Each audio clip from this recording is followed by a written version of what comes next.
ఈరోజు రాజశేఖర రెడ్డి గారు రాష్ట్ర రాజకీయాల్లోనే కాకుండా అంటే బోత్ తెలంగాణ అండ్ ఆంధ్రాలోనే కాకుండా భారతదేశంలో కూడా ఒక రోల్ మోడల్గా ఆయన ఓ పాలిటీషియన్గానే కాదు, స్టేట్స్మెన్గానే కాదు, ముఖ్యమంత్రిగా ఆయన చేసిన అనేక నిర్ణయాలన్నీ కూడా ఈ భారత రాజకీయాల్లోనే చాలా మంది నాయకులంతా కూడా ప్రభావితం చేసినాయి.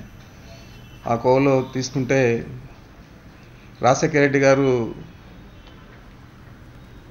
ఆయన ఎంబీబీఎస్ చేసిన తర్వాత హౌస్ సర్జెన్సీకి తిరుపతి రావడం జరిగింది.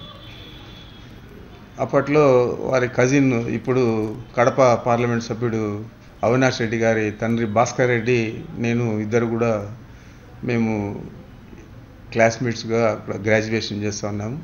అప్పుడు ఈయన హౌస్ సర్జెన్సీకి రావడం జరిగింది. అప్పటి నుంచి మాకు పరిచయం ఉన్నది బాగా. తర్వాత రాజకీయాల్లోకి వచ్చిన తర్వాత వివిధ కారణాలతో నేను ఆ రోజుల్లో 78లో ఆయన పోటీ చేసినప్పుడు నేను జనతా పార్టీ నుంచి సంజీవ్ రెడ్డి గారి ఆశీస్సులతో పోటీ చేయడం జరిగింది. పరాజయం కూడా చెందడం జరిగింది. ఎందుకంటే మా జిల్లా అధ్యక్షుడి మీదే నాకు ఆ రోజు ఆయన సీట్ ఇస్తే జిల్లా అధ్యక్షుడిని కాదని చెప్పి నాకు సీట్ ఇవ్వడం జరిగింది సంజీవ్ రెడ్డి గారు. అప్పుడు పోటీ చేసినప్పుడు అతను ఇండిపెండెంట్గా పోటీ చేసి పరాజయం పాల్గొవడం జరిగింది. మరి అప్పటి నుంచి కూడా ఆయన రాజకీయాల్లో కాంగ్రెస్ పార్టీలో ఉన్న మేము కొద్ది కాలం మేము జనతా పార్టీలో ఉండే, తర్వాత అందరూ కూడా జనతా పార్టీలో ఉన్న శాసనసభ్యులందరూ సంజీవ్ రెడ్డి గారి ఆలోచనతోనే ఆ రోజు చెన్నారెడ్డి గారి దగ్గర కాంగ్రెస్ పార్టీలో చేయడం జరిగింది. అప్పటి నుంచి కాంగ్రెస్ పార్టీలోనే కొనసాగడం జరిగింది. అంతకుముందు కూడా యూనివర్సిటీలో నేను యూనివర్సిటీ అధ్యక్షుడిగా ఉన్నప్పుడు రాజశేఖర రెడ్డి గారు యూత్ కాంగ్రెస్లో ఉన్నప్పుడు నేను కూడా యూత్ కాంగ్రెస్లో ఉండడం జరిగింది. అప్పుడంతా కూడా మేము కలిసి పనిచేసేవాళ్ళం. మాకందరికీ కూడా ఆయన కొద్దిగా అంటే రోల్ మోడల్ ఆ రోజు కూడా, ఎందుకంటే ఆయన ఆలోచనలు డిఫరెంట్గా ఉండేటివి. మరి ఆ విధంగా మేము రాజకీయాల్లో వారితో కలిసి విద్యార్థి దశ నుంచి కూడా రావడం జరిగింది. తర్వాత ఆయన జిల్లా కాంగ్రెస్ అధ్యక్షుడిగా నన్ను చేయడం, తర్వాత ఆయన పార్టీ అధ్యక్షుడిగా పిసిసి అధ్యక్షుడిగా ఈ రాష్ట్రంలో ఉండడం, మా జిల్లాలో కూడా ఆయన 99 ఎలక్షన్లో నేను చెప్పిన వరకు అందరికీ కూడా సీట్లు ఇవ్వడం జరిగింది. ఆ రోజు నేను కూడా ఏదైనా పార్టీలో డిఫరెన్సెస్ ఉన్నా కానీ మనం అందరినీ కూడా గెలిపించాలా అని చెప్పే ఆలోచనతో నాకు కొద్దిగా విభేదాలున్న వారిని కూడా నేను వారికే సీట్ ఇస్తే గెలుస్తారు, లేకపోతే ఇబ్బంది అవుతుంది అని చెప్పి ఎప్పుడు కూడా పార్టీ పవర్లోకి రావాలని ఆలోచన చేసేవాడిని. ఆ విధంగా ఆ రోజు ఇస్తే కూడా జిల్లాలో అత్యధికంగా 9 మంది శాసనసభ్యులు గెలవడం జరిగింది 99లో. 99 తర్వాత చిన్న భేదాభిప్రాయాలుగా మదనపల్లి మున్సిపాలిటీలో ఒక మున్సిపల్ చైర్మన్ కూడా నేను చెప్పిన అభ్యర్థిగా ఆయన టికెట్ ఇస్తే అతన్ని కూడా గెలిపించడం జరిగింది. తర్వాత వైస్ చైర్మన్ దీంట్లో భేదాభిప్రాయాలు అప్పుడే మొదలు పెట్టే విధంగా, అంతకుముందంతా కూడా కిరణ్ కుమార్ రెడ్డి గారు విజయభాస్కర్ రెడ్డి గారితో, జనార్దన్ రెడ్డి గారితో చాలా సన్నిహితంగా ఉండి రాజశేఖర రెడ్డి గారితో విభేదించేవారు. వారంతా కూడా రిటైర్మెంట్ అయిపోతూ ఉన్నారని రాజశేఖర రెడ్డి గారి దగ్గర చేరి చిన్నగా ఆయన రాజశేఖర రెడ్డి గారికి సన్నిహితమవుతూ నాకు దూరం పెంచుతూ వచ్చాడు. ఎందుకంటే ఆయన హైదరాబాద్లో ఉంటాడు, రోజు రాజశేఖర రెడ్డి గారిని కలుస్తాడు. మేము ఎప్పుడు జిల్లాలో ఉంటాము, ఎప్పుడో ఒకసారి వస్తాం, కలుస్తాము. అందులో మాకు నమ్మకం ఏమంటే రాజశేఖర రెడ్డి గారు మేము విడదేరాని బంధం కదా అని అనుకునేవాళ్ళం. ఆ విధంగా మేము దూరంగా ఉన్నా కానీ మాతో రాజశేఖర రెడ్డి గారు బాగుంటారులే అనుకుంటే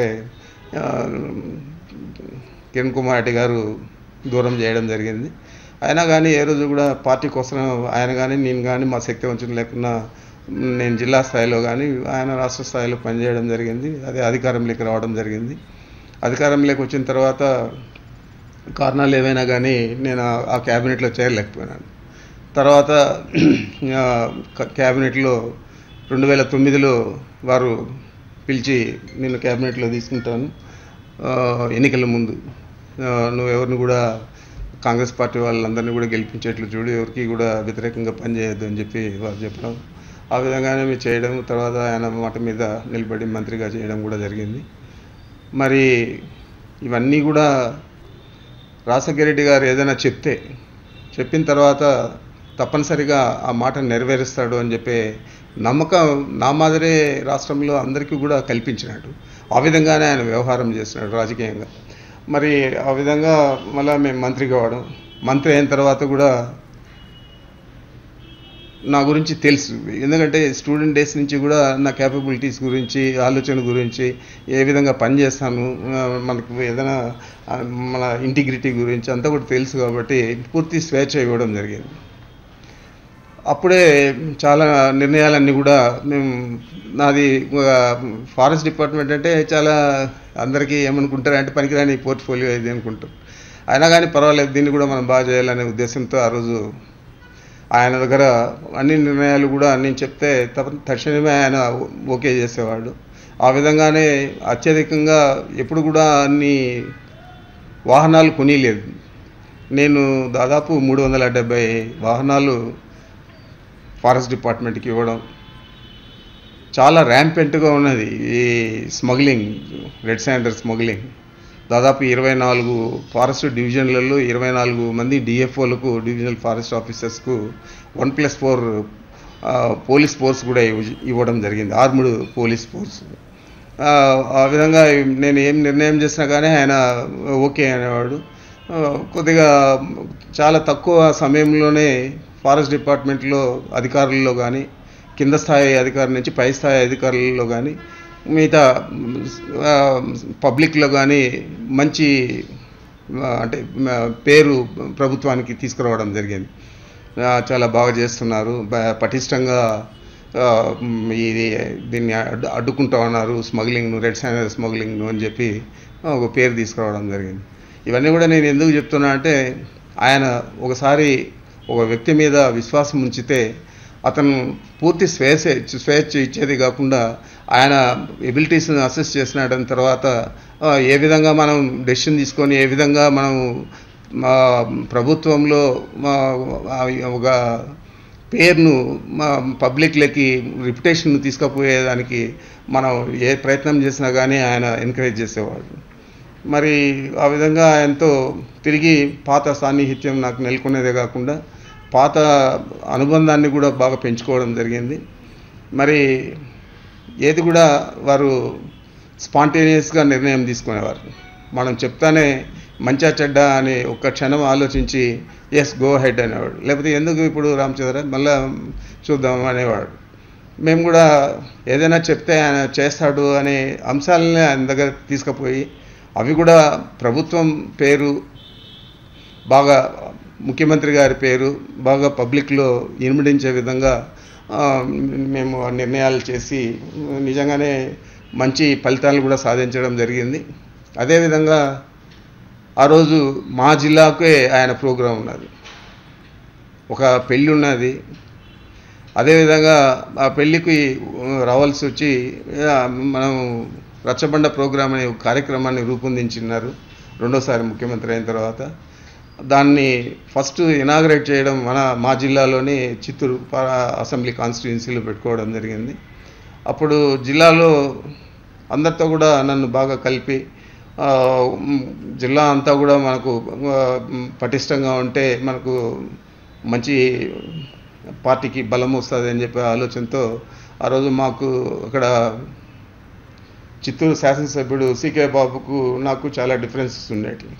అయినా కానీ ఆయన మా ఇద్దరిని కలపాలనే ఉద్దేశంతో వాళ్ళ ఇంటికి నేను బ్రేక్ఫాస్ట్కి వస్తాను, నువ్వు అంత లోపలే పోయి అంతా కూడా బాగా మంచి అట్మాస్ఫియర్ క్రియేట్ చేసి వాళ్ళ ఇంట్లోనే మనం బ్రేక్ఫాస్ట్ చేసేట్లు ఏర్పాటు చేస్తే బాగుంటుంది రామచంద్ర అని చెప్తే నేను వచ్చేసాను. అదర్వైజ్ నేను కూడా హెలికాప్టర్లో ఉండేవాడిని.